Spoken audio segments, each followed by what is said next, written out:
Oh, that's some life.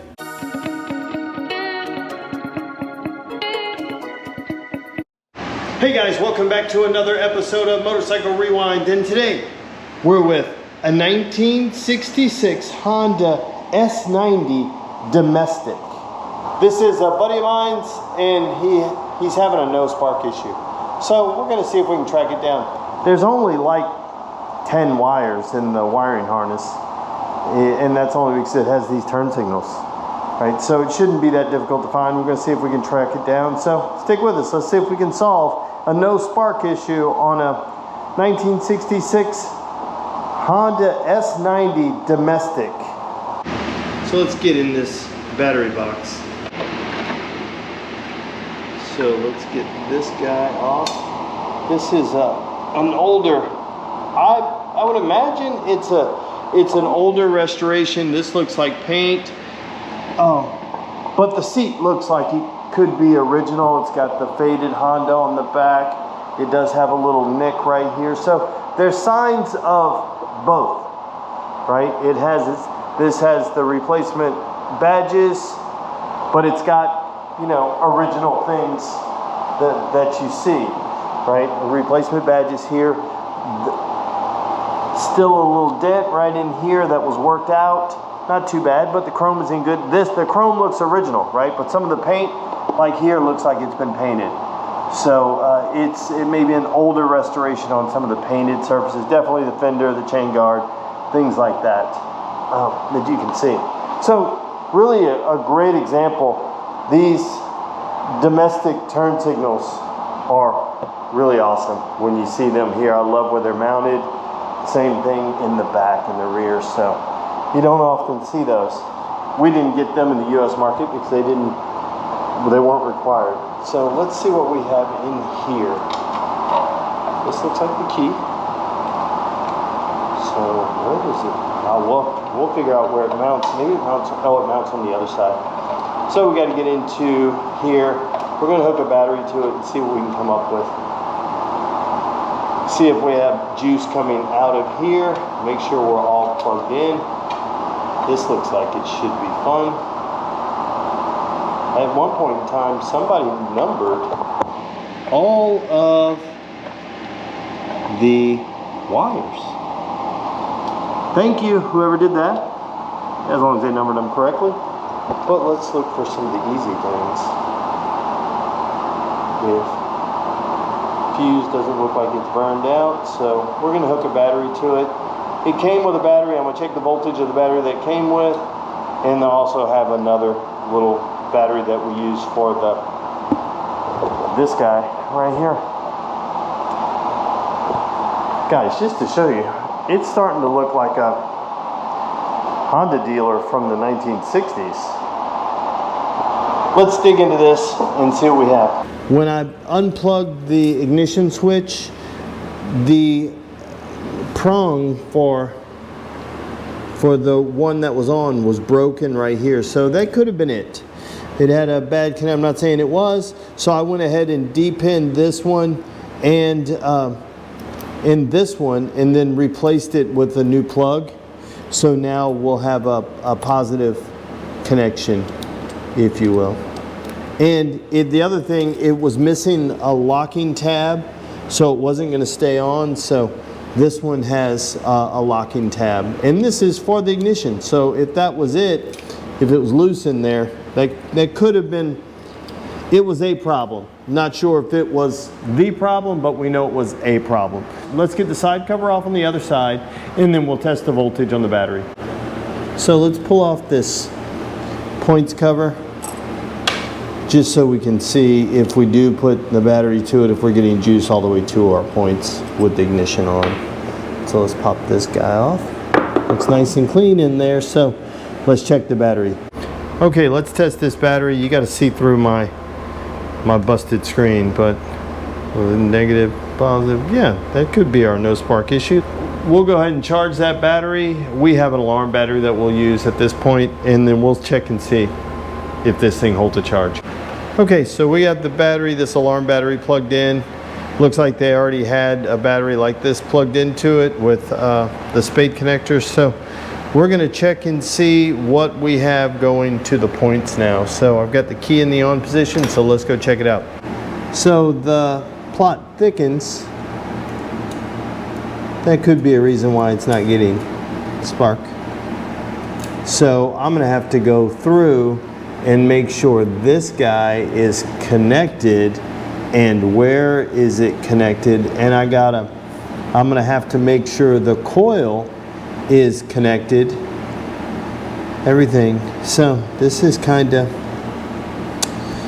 it's new points, but that's the reason why it's not. I would imagine that would be a reason why it's not. I don't have spark because the wire is not connected.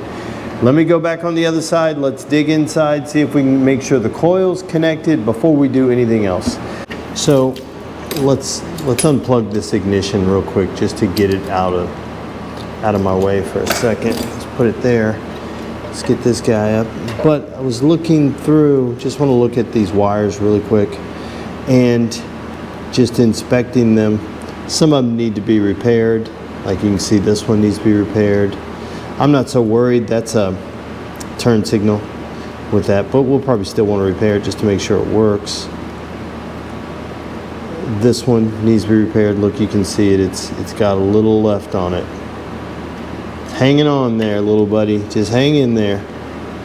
You made it this long. See, some of them look like they've been sleeved already.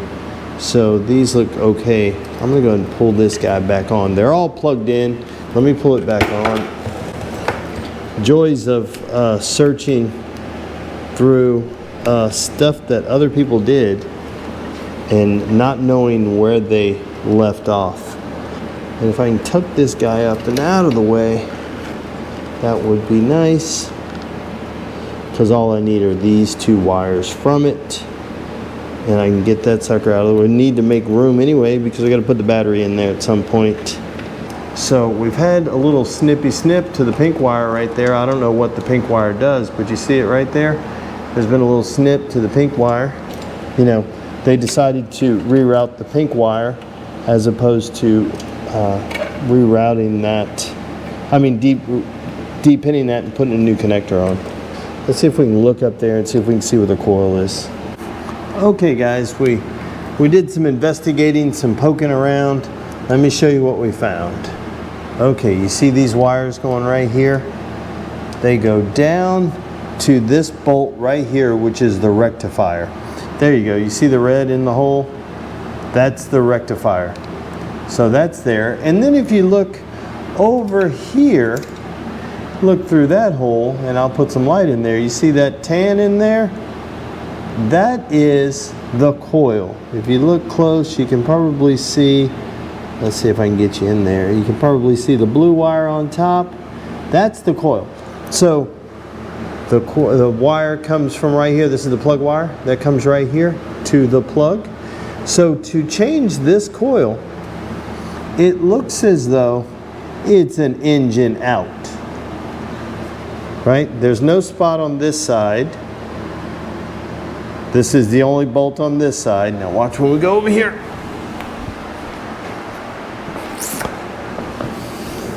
There's nothing over here. So it must bolt. See these wires that come from the stator? They go right into it, plug in right in there. And you cannot see these wires. You cannot see these wires from the inside. It's only done on top, so it must, see, because this has a bottom to it. Nothing, it's not an access panel or anything like that. That is stuck to the back of it. And so this is, you see it's spot welded in the back, and then it's got these walls that go up for the battery on either side. So the rectifier on this side, coil must mount to the top of the engine on this side. Hopefully it is not the coil. If it's the coil, then it's have to talk to the guys that own this and see if they want to see how deep that rabbit hole goes, right? But we're gonna hook up the points on the other side and see what happens. Okay, so I got this guy plugged in here. Hopefully I have it plugged in the right way. Looks like we should. Let's turn the, let's plug the battery in See if we get some kind of juice running to it. I do have one of the wires that comes out here, but I can't. Also, what's under here is the condenser. So the coil, the condenser, and the rectifier are all under there. So all of our electrical is under there. So let's see what we have. Okay, let's check spark now. We'll ground that guy there, and all I'm going to do is just open the points and see if we have spark. Oh, turn the key on. Turn the key on, make sure it's grounded. Try to keep your hand off everything that's going to shock you. And I don't know if you guys can see it. That'll be easier. Let's see if we have spark. We're looking right in here for it. Yeah, you should be able to see it right in there. And you can do this, you don't have to kick it over as long as the key's on and I have juice running to the coil, I can just open and close the points. So what do we do? Well, I went ahead and last night, we had no spark, right? You saw that. So I went ahead and just tried it with another battery and it worked. But what I had to do was tighten up these connectors to get it to go on. And that, I think, is what it was. I think we just weren't making a good connection on our ground side. We were making a connection, but maybe not good enough, because I got spark with this battery, which is from the C200. And then I was like, there's no reason why the system wouldn't know the difference between an alarm battery and that battery, right? Because there's a lot of people that say, well, you have to use a certain type battery. But this system doesn't know. It just knows that it needs a little more than 6 volts and it'll run. And so that's where we are. That's what we did. And then I mounted everything back up. I even did the first one when I put in the C200 battery. I put a separate ground right here. This is where the rectifier mounts. So I put a separate ground right here, an additional ground, and just to see if it was a ground issue. But when then I took that ground off after I had spark, took that ground off, and it was good. It was all good. So we're in on that. So I'm not 100% sure exactly what we did. We know that one of the faults was the switch connector had a broken plug. Part of it was broken in there. So we replaced that. We know that that could have been the problem all along, that we didn't have a good connection on our switch, and so the switch was always off. So that could have been it, which is understandable, because when I noticed it, the plug was really loose, which was the reason why I decided to even investigate it, because just moving the switch around, it came unplugged. So now we're going to check to see if we can get this sucker to make noise. Okay guys, we've got our auxiliary fuel tank here hanging, and this guy's super hard, so I'm going to set you guys up. We're going to use the heat gun to soften it up so I can unplug it. There we go. That worked out a little bit easier. It's way softer now compared to what it was before. Now I'm just going to use the auxiliary fuel tank, and I'm just going to fill the bowl for right now. I just want to get some fuel in it, so I'm just going to load that in. Let's keep an eye out, see if it starts leaking, because it could. Who knows when the last time this thing ran was, but we should have some fuel in it by now. It's not leaking. It may have stopped itself. Okay, let's see if we have a choke. I'm gonna do it with the key off. For now, I'm just gonna give it a couple of primer kicks.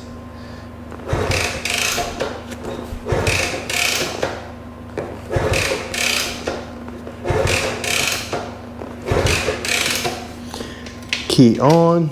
How many do you think it's gonna take? That's 1, 2,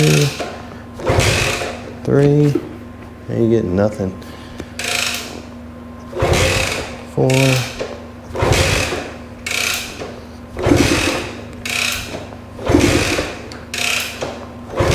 Let's see if we still have spark. All right. Okay, let's keep kicking.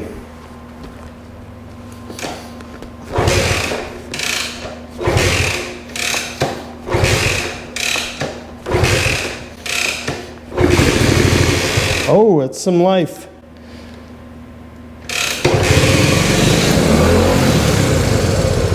Come on. What do we... Let's check our idle screw maybe. Oh, that wants to. Come on, come on. Come on, come on, come on. Come on.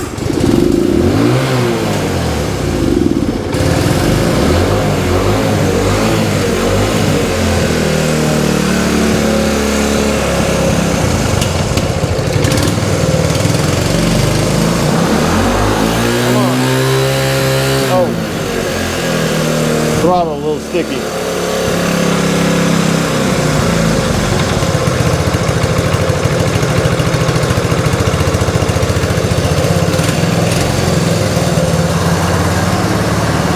Look at that. Sounds good.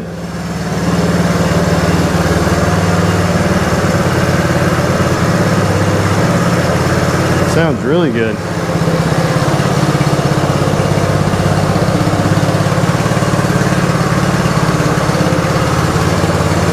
Awesome. Okay guys, so there you have it. Our no spark issue on the 1966 Honda S90 domestic edition has been solved, and it looks like it was just the connector on the ignition switch that had a broken prong. We fixed that, put a new connector on it, new pins, and it's all good. Starts up, runs. This is a beautiful motorcycle. This is a beautiful motorcycle. I'm happy that I've got friends that have great motorcycles that allow me the opportunity to mess with them. It gives me a break from maintaining the rest of the fleet or in the middle of putting something together. But that's kind of what we have the pleasure to do with these old motorcycles. And this didn't take long. We probably took maybe a couple hours last night, maybe an hour today. So not a whole lot of time involved, but it's a neat little puzzle to try to solve. So guys, I want to thank you for watching yet another episode of Motorcycle Rewind, and do me a favor, like, tag, share, and follow us on Instagram at Motorcycle Rewind, and go ahead and hit that subscribe button. And while you're in the subscribing mood, just wander on over to our friends, Brickhouse Builds, Moto Mango, Gold Guy, Ace Cafe Bikes, Mile Zero Racers, Pete's Classic Cycles, and Lady Moto Bang, and give those guys a subscribe too. Thanks again guys, and have a great day. Hey guys, you know, I just mentioned that I'm super thankful to have good friends with great motorcycles. Let me know in the comments, what motorcycle would you like to see? We've got some, my friends have really cool motorcycles, and we've got access. All I have to do is ask them, right? So, and let's see what's out there. Let's see what you guys want to see, and we'll feature more of these other motorcycles just because I love telling the stories. Again, let me know in the comments down below. What type of motorcycle would you like to see?